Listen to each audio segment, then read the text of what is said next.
So ito na nga mga kababayan, no, yung ating pag-uusapan ngayon. Nako po, kakapasok lang na balita. Tinuluyan na ng ICC si Rodrigo Duterte na mabulok.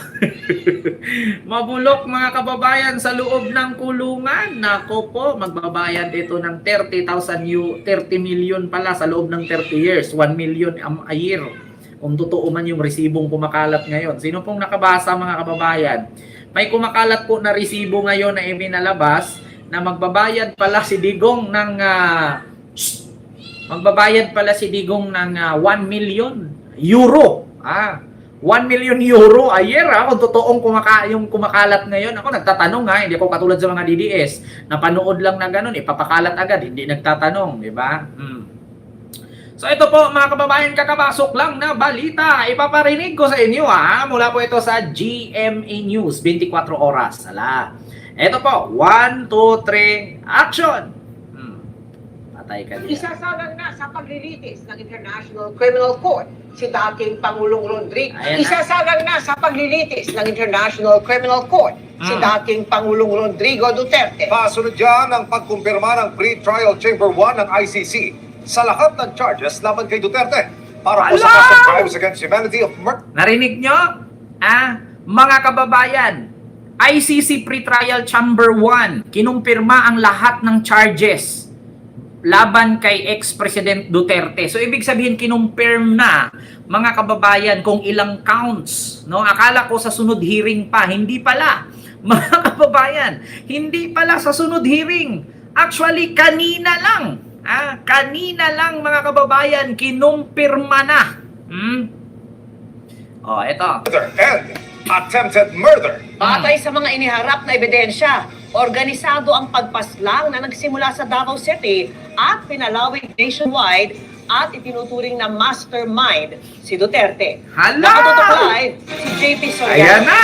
Hala! JP. Excited. At Vicky, Emil, at Mel, at laman nga ng mahigit 50-page na dokumento ang paliwanag ng ICC Chamber kung bakit nila pinayagan na ituloy sa isang full trial ang kaso na kinakaharap ni dating Pangulong Duterte. At dahil nga dito, tuloy na ang kaso at tuloy na ang trial para sa dating Pangulo. Tuloy na ang kaso, tuloy na ang trial para sa dating Pangulo. Kinumpirma na lahat ng charges. Si Digong ang mastermind sa ilang count na kaso. Actually, 4 na counts ata o 3 counts. Hala! Mga kababayan, wala na pag-asa makauwi ang tatay niyo. 30 years. Yun kung buhay pa siya. Mga kababayan, sa wakas, peaceful na ang Pilipinas. Mga DDS, entayin nyo na lang yung 40 days. Mga DDS Huwag na kayong mag-antay na yung mga sigaw-sigaw nyo, bring him home, bring him home. Wala nang ganon, Mars. Walang ganon, Mars. Huwag tanga. Ang hintayin natin dito ay 40 days. Tapos 1 year anniversary. Tapos kwento na lang siya sa libro. 40 days na lang ang antayin natin dito.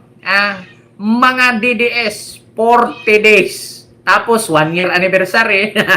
Tapos kwento na lang siya sa libro. Isang araw matapos sabihin ng Appeals Chamber ng International Criminal Court na may jurisdiction sila kay dating Pangulong Rodrigo Duterte. Kahapon yun sinabi ng International Criminal Court na may jurisdiction sila at binasura ang 4 na petisyon ni Digong. Kung may jurisdiction ba ang ICC? Binasura, so ibig sabihin meron.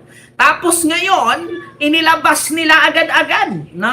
Today, the judges of Pre-Trial Chamber 1 of the International Criminal Court unanimously confirmed all the charges against Rodrigo Roa Duterte. Lahat ng prosecutor unanimously confirm all charges. Wala na. Kulong na tatay na. Ano, Meng? Wow. Ano, Meng? Kulong na? Hindi. Kulong na. Hindi na nakauwi and committed him to trial before a trial chamber. Kinumpirma ng Pre-Trial Chamber 1 na may basihan para isalang sa trial proper si Duterte para sa crimes against humanity of murder and attempted murder na kinakaharap niya. There are Secondary substantial Mabilito grounds to Nini. believe that Mr. Duterte is responsible for the crimes against humanity of murder and attempted murder. These crimes were allegedly committed as part of a widespread Diba? Murder and allegedly murder. At basta yun na yun. systematic attack against the civilian population on the territory of the Republic of the Philippines between the 1st of November 2011 and the 16th of March 2019 Nako! in the context of the war on drugs campaign. Ala! 3 counts ng crimes against humanity ng murder at attempted murder ang haharapin ng dating presidente. 3 counts ng murder at attempted murder. Yun ang haharapin ni Digong. Sakit. Mga DDS. Yung mga DDS dyan na tanga hanggang ngayon. Sana naman kayo magwilga. Mapapagod lang kayo, di na makauwi. Di ba, Nanay Minda? Ano, mga DDS? Ano, kaya pa? Kaya pa ba? Ngayon, pag nakulong na si Digong, natuluyan na. Tinuluyan na ng ICC. Magpo-focus na naman kay Sara. Ang galing, no? Parang blockbuster. Parang ano lang to, parang pelikula. Shh! Matapos ang ama sa anak naman. Pagkatapos ng anak, yung kapatid naman. Ang unang count ay nung mayor pa siya ng Davao City mula taong 2013 at June 2016. Mga umano'y pagpatay ito ng grupong Davao Death Squad, isang grupo ng mga pulis at sibilyan ng mga kilalang hitman ni Duterte nung mayor pa siya. Ang ikalawang count ay mga pagpatay sa mga high-value target mula July 2016 and July 2017. Mga panahong presidente na si Duterte. Ang ikatlong count ay yung mga umano'y pagpaslang sa mga local barangay clearance operations o Plantokham mula July 2016 hanggang September 2018. Sabi ng korte, organisado ang pagpaslang na nagsimula sa Davao City at pinalawig sa buong bansa nung maupo sa Malacanang si Duterte. Hala! Si Duterte raw mismo ang mastermind. The judges based their decision on the evidence and arguments presented by the prosecutor and the defense during the confirmation of charges which took place in February 2026. The judges also considered the submissions of the parties and participants, including participating victims. The defense and the prosecution are not automatically entitled to appeal to this decision, but they can request authorization from the pretrial chamber to do so. Haharap si Duterte sa paglilitis sa ilalim ng iba't ibang uri ng pananagutan bilang indirect co-perpetrator dahil sa pag-utos, pag-udyo at pagsabwatan sa mga krimen. Patay! Sa ilalim ng Rome Statute, kailangang humarap si Duterte sa mga pagdinig. Kung sa korte mismo o via video conference, malamang pag-usapan yan sa ICC. 539 na biktima pa rin ang magpaparticipate sa pagdinig. Sina Attorney Joel Butuya at Gilbert Andres at Paulina Masida ng Court's Office of PBIC Counsel for Victims ang magiging kinatawan nila. The case will be transferred to a trial chamber composed of 3 different judges who will decide on the next steps leading up to the trial. Trials at the ICC are fair and impartial, and the defense will have sufficient time to prepare its case while respecting the rights of victims.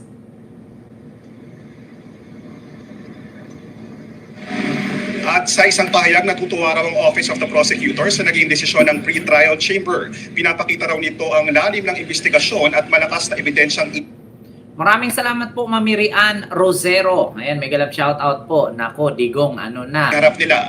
Mahalagang yugto raw ito sa pagsisikap nila na isulong ang pananagutan para sa mga biktima ng umano'y extrajudicial killing sa Pilipinas noong panahon ng panunungkulan ng dating presidente. At yan muna ang latest. Balik ko na sa inyo. JP, kaso Saglit lang, Vicky, wag mo nang tanungin. Kasi, baka si Bato magtatago ito. Ha?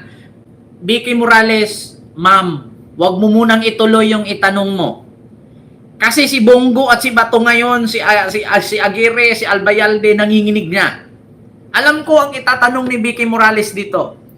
So, kung kinumpirma ng ICC ang charges ni Digong, susunod na ba ang iba?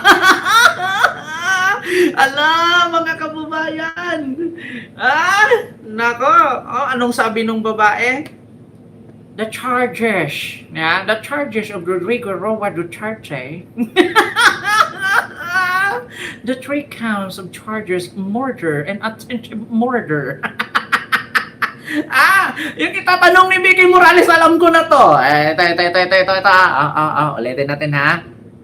Killing sa Pilipinas noong panahon ng panunungkulan ng dating presidente. At yan muna ang latest, balik ko na sa inyo.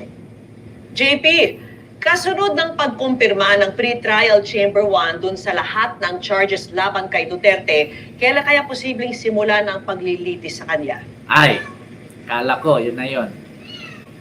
Oo, Vicky, hindi yan nakasaad dun sa mismong desisyon, pero ayon kay ICC Accredited Counsel Gilbert Andres, isa sa mga common legal counsel na mga biktima o complainant, meron doon preparation stage na pwedeng abutin ng 6 na buwan at pwede ring abutin ng mahigit ng 1.5 taon. Kung matutupad daw o kung matutuloy daw yan, kung 6 na buwan, pwedeng mag-upisa ang mismong trial ng October ngayong taon o kaya October ng 2027. Vicky.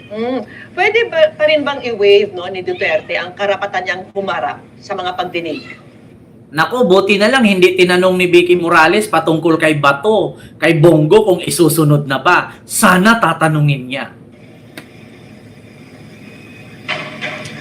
Walang nakasaad na hindi niya pwedeng i-waive yung kanyang pagharap, pero nakasaad dun sa desisyon na talagang gusto ng pre-trial chamber na humarap ang dating Pangulo sa pagdinig na ito. Kailangan daw na humarap siya. Yun yung kanilang eksaktong pag-describe dun sa kanilang desisyon. Pero kung ito ay i-waive ng dating Pangulo, that remains to be seen publicly. JP, ano naman ang mangyayari dun sa tinawag na co-perpetrators ni Duterte? Ayan na. Si Vicky Morales naman, pinapakaba mo naman si Bongo, si Bato, si Aguirre at si Albayalde. Ayan na mga kababayan. Ano naman daw ang mangyayari sa mga co-perpetrator? Ibig sabihin mga kapwa-akusado. Ayan na nga! Ulitin ko nga. Lako Pag-describe doon sa kanilang desisyon, pero kung ito ay i-waive ng dating Pangulo, that remains to be seen publicly. Naku. JP, ano naman ang mangyayari dun sa tinawag na co-perpetrators ni Duterte? Posible bang maglabas ng arrest warrant ang ICC sa kanila? Alam mo, yung nakatuon kasi yung desisyon ngayon ng ICC, Vicky, doon sa pananagutan ng dating Pangulo. In fact, may clarification pa sila na ang desisyong ito na inilabas nila ay sesentro lang mismo sa mga naging nakita nilang pananagutan ng dating Pangulo. Although itong si Attorney Conti, yung isa sa mga legal counsel ng mga biktima, dati nang sinabi na bahala na ang ICC kung sila ay magbibigay o maglalabas ng arrest warrant sa mga umano'y co-perpetrators o kasabwat ng dating Pangulo. Vicky. Alright, maraming salamat sa iyo, JP Soriano. Hala, ayun na nga mga kababayan, bahala na daw ang ICC. Nako, ayaw ko magsalita talaga. Kasi,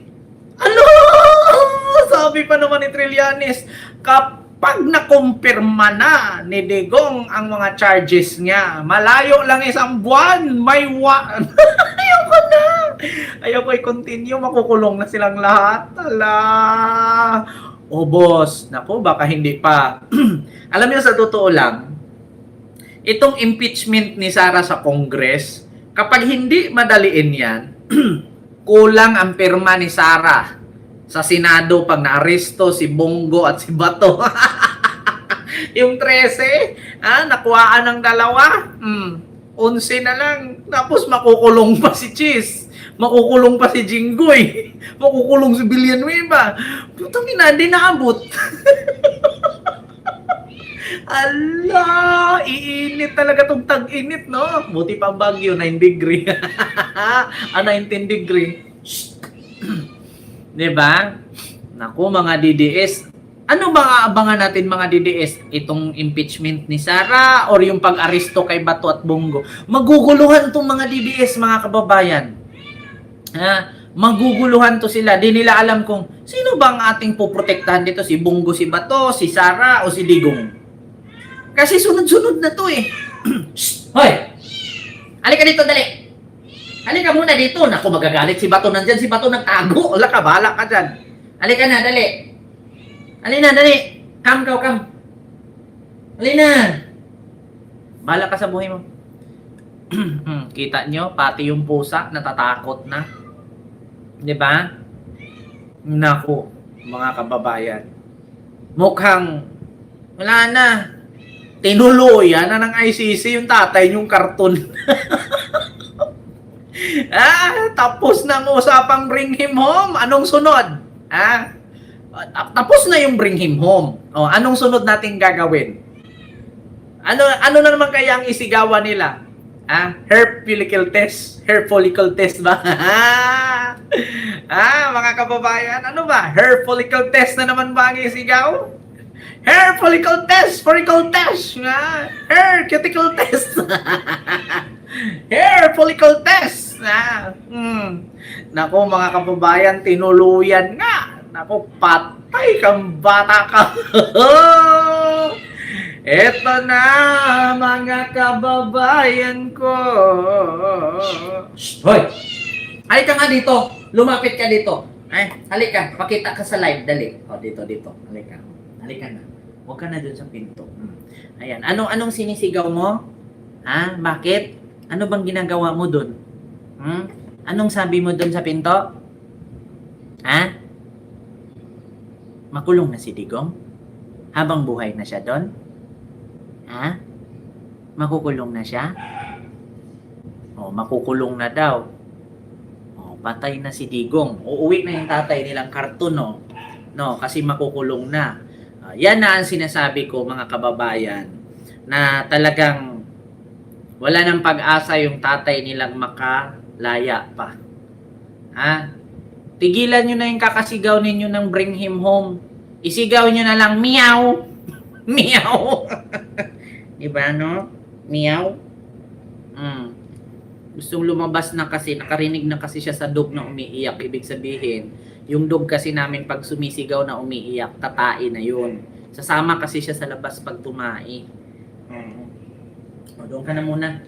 Huwag ka na mag-ingay, ha? Sampalin kita, tingnan mo. Itong pusa ko, Sir Ken, masasagot pag kakausapin mo. Ganun ba? Ako, dito ma'am, lahat sumasagot, pati aso. Tapos pag sinabi mong pangit, magagalit pa. Pero pag sinabi mo si Sara, naku, nagwawala. Pag pinakita ko nga mukha ni Sara, binubugbog nila eh. Ginaganong-ganon, no? Yung kainan ko pa naman sa aso ko, mukha ni Sara, ni Digong, ni Basti at ni Pulong. Nandoon nakaganyan sa kainan nilang bilog. Ayan, sumisigaw na naman. So, yun nga, mga kababayan. Kumpirmado, kinumpirma ang lahat ng charges versus ex-President Duterte ng ICC Pre-Trial Chamber 1 ngayon lang sa 3 counts na murder at attempted murder. Patay ka din, ha, 30 years. 30 years, buhay ka pa ya. 28, buhay pa ba si Digong nun? I-FedEx na lang ang abo ni Digong. Maria Sunukawa, Marisa Sunukawa, wag naman. Pa-LBC na lang para medyo mura. Ingay nga. So, sunod, eto na, mga kababayan. Palasyo, may buwelta kay Sara. Pinagbigyan daw ang travel para di mag-meltdown.